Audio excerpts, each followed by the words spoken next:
그는 실로 우리의 질고를 지고 우리의 슬픔을 당하였거늘 우리는 생각하기를 그는 징벌을 받아서 하나님께 맞으며 고난을 당한다 하였노라. 그가 찔림은 우리의 허물 때문이요 그가 상함은 우리의 죄악 때문이라.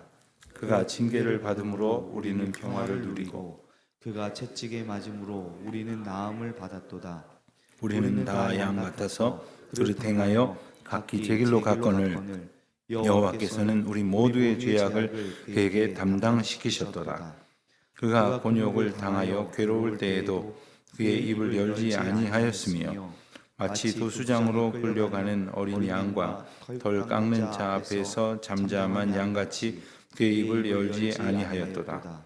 그는 곤욕과 신문을 당하고 끌려갔으나 그 세대 중에 누가 생각하기를 그가 살아있는 자들의 땅에서 끊어짐은 마땅히 형벌을 받을 내 백성의 허물 때문이라 하였으리요. 그는 강포를 행하지 아니하였고 그의 입에 거짓이 없었으니 그의 무덤이 악인과 함께 있었으며 그가 죽은 후에 부자와 함께 있었도다. 여호와께서 그에게 상함을 받게 하시기를 원하사 질고를 당하게 하셨은즉 그의 영혼을 속건 제물로 드리기에 이르면 그가 시를 보게 되며 그가의 달은 길 것이요 또 그의 손으로 여호와께서 기뻐하시는 뜻을 성취하리로다. 그가 자기 영혼에 수고한 것을 보고 만족하게 여길 것이라. 나의 의로운 종이 자기 지식으로 많은 사람을 의롭게 하며 또 그들의 죄악을 담당하리로다. 그러므로 내가 그에게 존귀한 자와 함께 목을 받게 하여 강한 자와 함께 탈취한 것을 나누게 하리니 이는 그가 자기 영혼을 버려 사망에 이르게 하며 범죄자 중 하나로 헤아림을 받았음이니라. 그러나 그가 많은 사람의 죄를 담당하며 범죄자를 위하여 기도하였느니라. 아멘. 이사야서는 흔히 구약 성경 가운데에서 가장 깊이가 있고 그리고 그 다루는 범위가 방대한 대서사시와 같은 그런 책이다, 이런 이야기를 합니다. 이사야서는 구약의 한복판에서 그 구약 시대를 두루 조명하고 있는 것 같지만 그 이사야가 가리키는 그 말씀의 끝에는 바로 예수 그리스도, 십자가의 예수 그리스도가 있습니다. 그리고 그 중심에 바로 오늘 우리가 읽은 53장이 놓여 있습니다.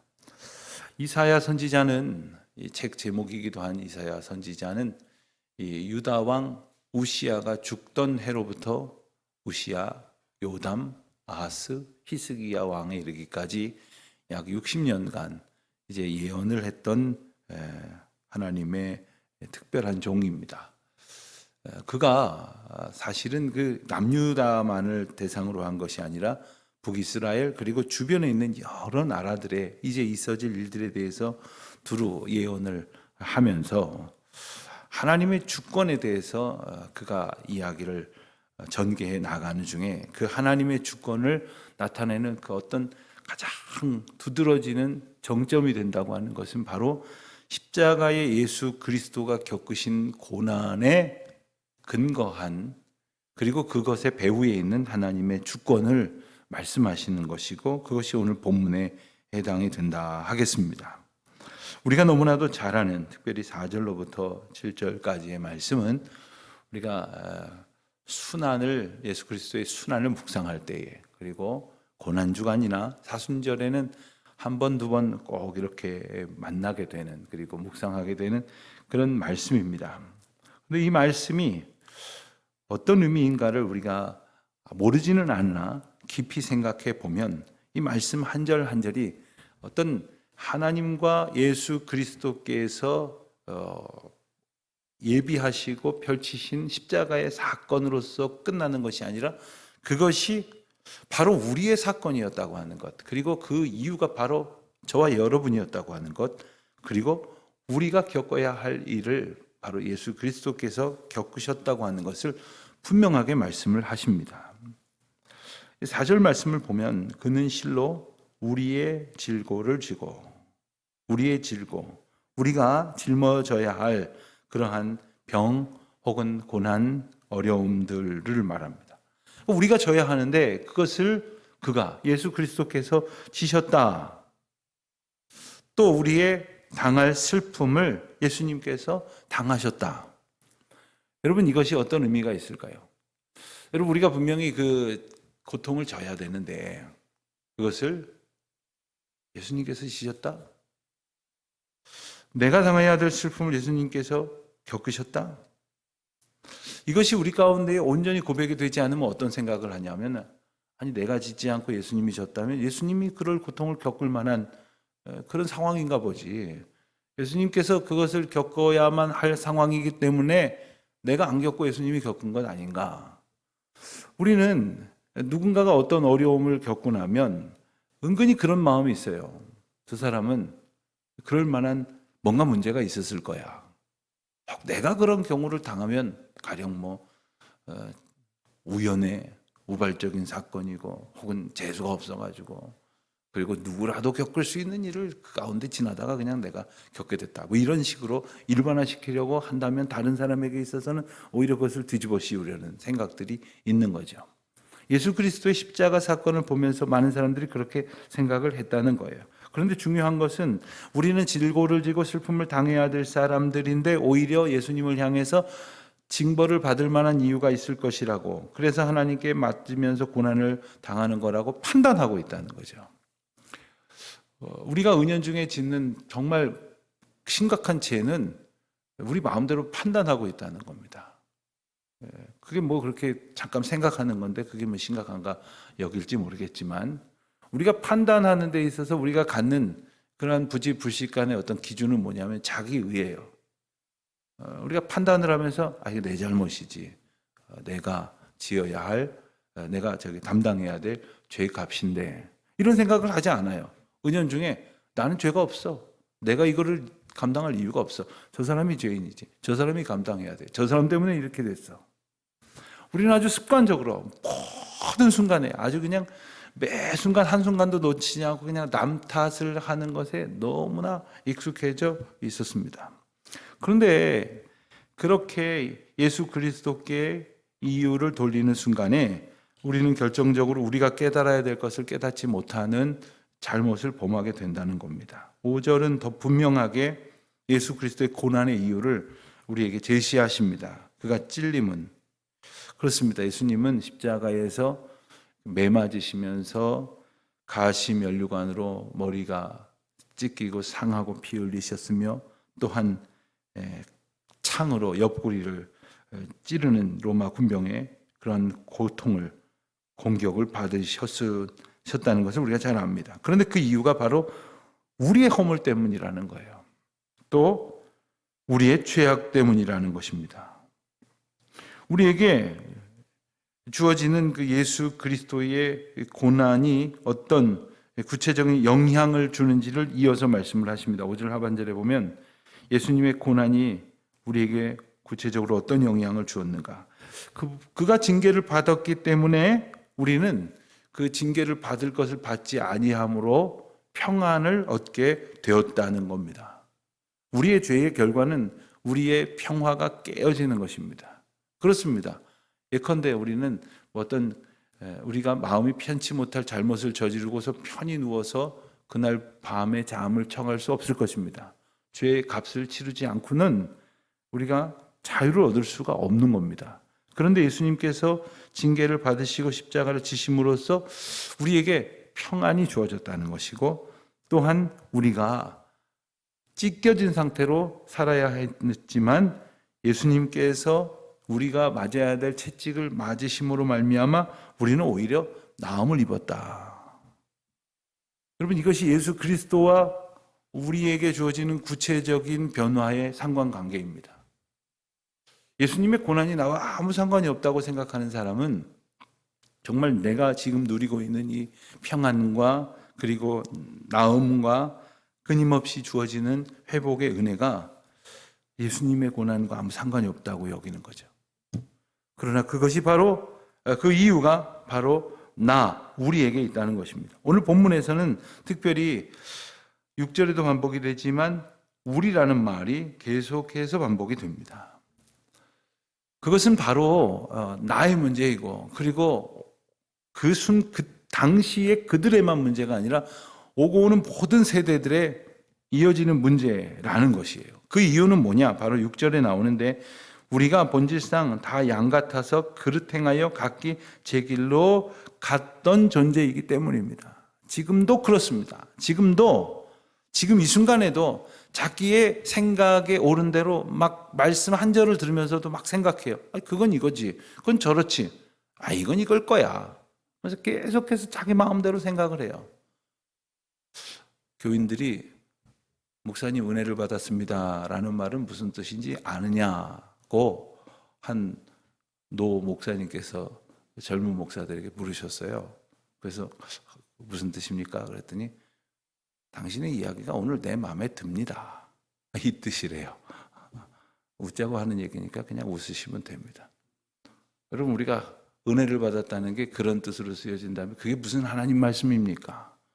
그러면은 교인들한테 은혜를 끼치자고 아마 목사는 계속 성도들 마음에 드는 말만 찾을 것입니다.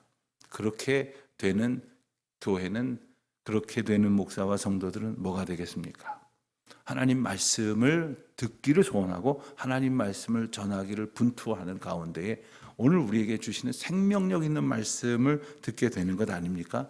그런데 우리는 어떠냐 하면 하나님의 말씀을 듣고자 하면서도 내 마음에 드는 것, 우리 마음에 드는 것을 찾는단 말이에요. 왜요?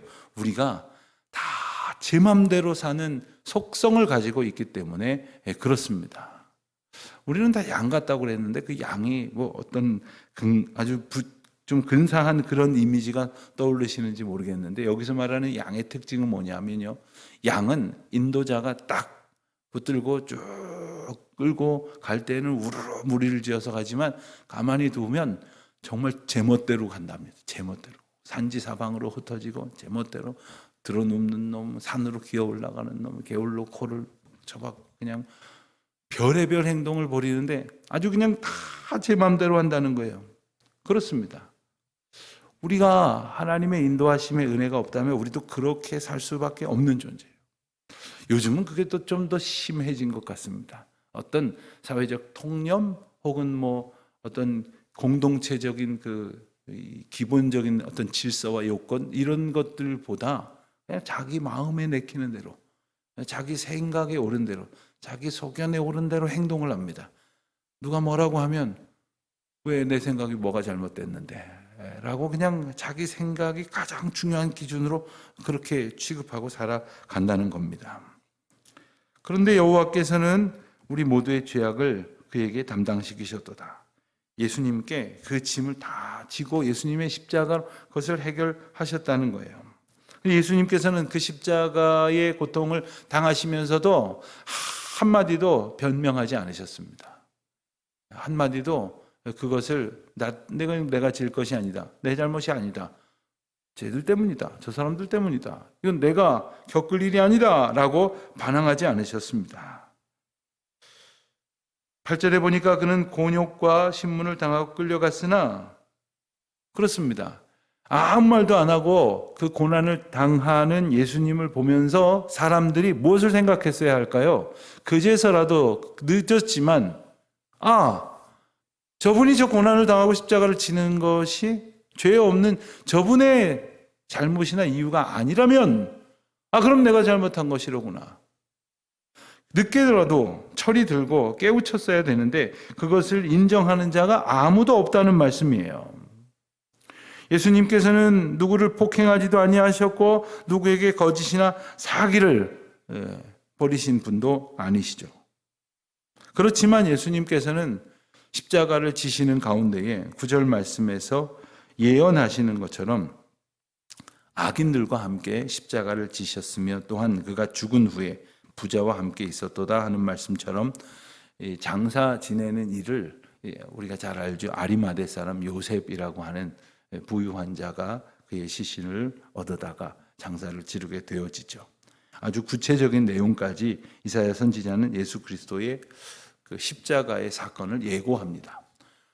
여러분, 우리는 뒤의 일을 알고 오늘 말씀을 보니까 다 하나하나 맞아지지만 예수님께서 고난당하실 일에 대해서 이렇게 구체적으로 예언의 말씀을 주신 이유는 뒤늦게 가서 후회하라는 이야기가 아니었습니다. 이미 주신 말씀을 붙들고 우리의 연약함과 완악함과 어리석음을 깨닫고 그 십자가의 은혜를 하나님의 주권으로 인정하고 살라고 말씀하셨던 것이지 않습니까? 마찬가지입니다. 오늘 우리에게 이 66권 신구약 성경을 주신 이유는 나중에 가서 이렇게 됐었다고 말씀해 주신 거였구나. 이렇게 됐던 거구나.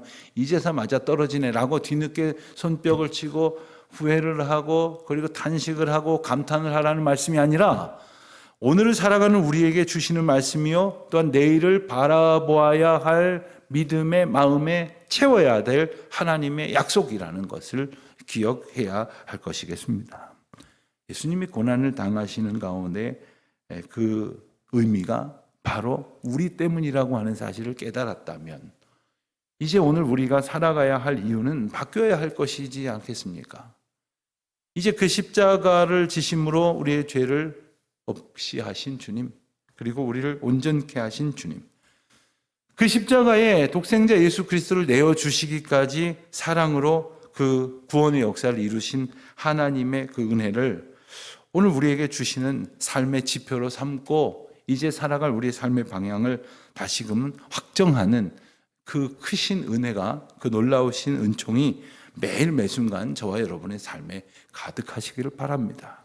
그리하여 이 부활의 사건은 저 옛날 이야기를 한 번 더 오늘 재방송을 보는 게 아니라 오늘 우리에게 주시는, 그리고 지금도 역사하시고 이제 내일도 이 주권 가운데서 우리를 다스리실 하나님의 약속을 다시 얻는 시간이 되기를, 오늘 내게 주시는, 그리고 우리를 고치시는, 그리고 우리를 싸매시는 구원의 은혜임을 기억하는 저와 여러분이 되시기를, 그 부활의 감격 속에 오늘을 살아가기로 소망하는 저와 여러분 되시기를 축원합니다.